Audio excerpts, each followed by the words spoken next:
Hello বন্ধুরা, একটা গুরুত্বপূর্ণ ইনফরমেশান নিয়ে আপনাদের সামনে হাজির হয়ে গেছি। এর আগের ভিডিওতে আপনাদেরকে বেশ কয়েকটা গুরুত্বপূর্ণ ইনফরমেশান জানিয়ে দিয়েছিলাম।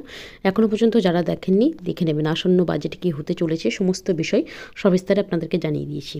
আজকে খুব গুরুত্বপূর্ণ একটি বিষয়, যেটা পার্শ্ব শিক্ষকদের জন্য খুব কাজে লাগবে। পার্শ্ব শিক্ষকদের জন্য জেলায় জেলায় অনৈতিক নির্দেশিকা জারি হচ্ছে এবং বেশ কয়েকটি জেলায় পার্শ্ব শিক্ষকদের করুণ অবস্থা যেটা সংগ্রহ করেছি সেটা আপনাদের সাথে তুলে ধরবো এবং সবিস্তারে তথ্যগুলো জেনে নিই যেগুলো আপনাদের জানার দরকার আছে। ইতিমধ্যে আপনাদেরকে জানিয়ে দিই, পূর্ব বর্ধমান জেলা থেকে ডিস্ট্রিক্ট এডুকেশন অফিসার ডিইও তিনি কিন্তু একটি নির্দেশিকা জারি করেছে, যেখানে বলা হয়েছে যে পার্শ্ব শিক্ষকরা বিদ্যালয়ে 4 দিন উপস্থিত থাকবে এবং তারা ফিল্ড ওয়ার্ক করবে 2 দিন।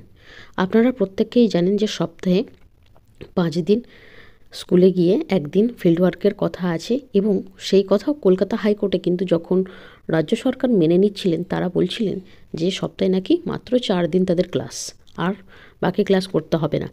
যদিও এটা অর্ডার বিরুদ্ধ এবং তিনি এই কথাও জানিয়েছেন, অর্থাৎ পূর্ব বর্ধমানের ডিইও তিনি তার নির্দেশিকাতে এই কথাও বলেছেন যে পার্শ্ব শিক্ষকরা এই অর্ডার মেনে চলবে না, তারা উইদাউট পেতে ছুটিও নিতে পারবে না।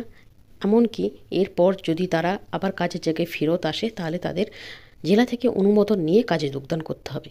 এটা একটা চরম অনৈতিক ব্যাপার এবং তাদের অপমানজনক হিসাবে তাদেরকে প্রতিহিংসা পরায়ণভাবে এই নির্দেশিকা কিন্তু জারি হয়েছে, যেটা সংবিধান বিরুদ্ধ। এটা কোনো রাজ্য স্তর থেকে যে সর্বশিক্ষা মিশনের অর্ডার, সেই মিশনের অর্ডার থেকে এরকম কোনো বিষয় নেই যেখানে পার্শ্ব শিক্ষকদের 4 দিন স্কুলে গিয়ে বাকি 2 দিন ফিল্ড ওয়ার্ক করতে হবে। তাদেরকে স্কুল ছুটদের স্কুলে ফেরানোর কাজ, চাইল্ড রেজিস্টারের কাজ আগে যেমন করতে হতো এখনও সেই বিষয়গুলো করতে হবে, কিন্তু এইভাবে তাদেরকে জোরপূর্বক অর্থাৎ বলপূর্বক এই কাজ করানোর কোনো নির্দেশিকা নেই।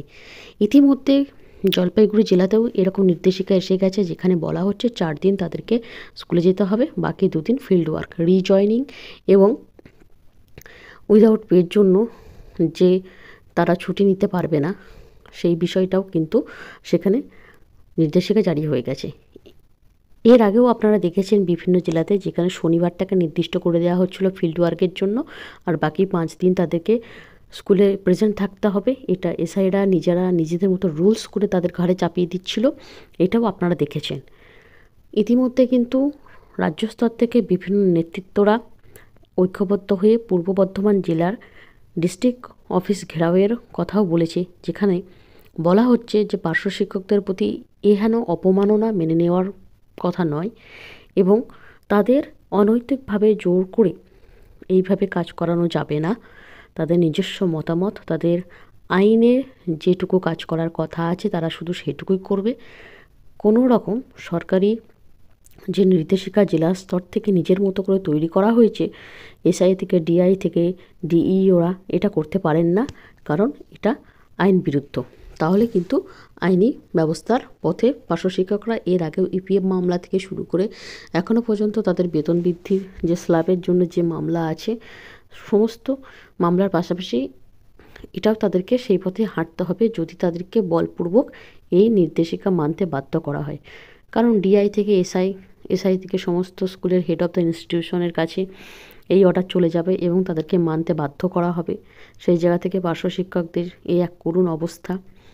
এর আগেও আপনারা জানেন যে তাদেরকে জোর করে বলা হতো যে তারা একদিন যে ফিল্ড ওয়ার্ক আছে সেই ফিল্ড ওয়ার্ক করে এসে তারা আবার স্কুলে আসবে, সেই ডেটাগুলো জমা দেবে, তারপরে তাদেরকে একটা সাইন করার আলাদা খাতা থাকবে।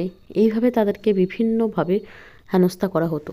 এটা নিছকই স্থায়ী শিক্ষকদের সাথে পার্শ্ব শিক্ষকদের একটা বৈষম্যমূলক বিভেদ তৈরি করার প্রচেষ্টা, যাতে তাদেরকে বেতন বৃদ্ধির যে আন্দোলন, যা বেতন বৃদ্ধির জন্য তাদের যে লড়াই, সেটাকে কোণঠাসা করে দেওয়া।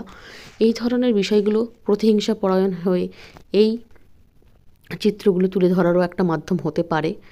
এর আগেও আপনাদেরকে বলে রাখি, আপনারা পার্শ্ব শিক্ষকরা স্থায়ী শিক্ষকদের মতো করে স্কুল চালাচ্ছেন, জানেন যেখানে শিক্ষকের ঘাটতি রয়েছে স্কুলগুলোতে, শিক্ষক নিয়োগের এত দফা বিষয়গুলো আইনি জটিলতার মধ্যে দিয়ে চলেছে।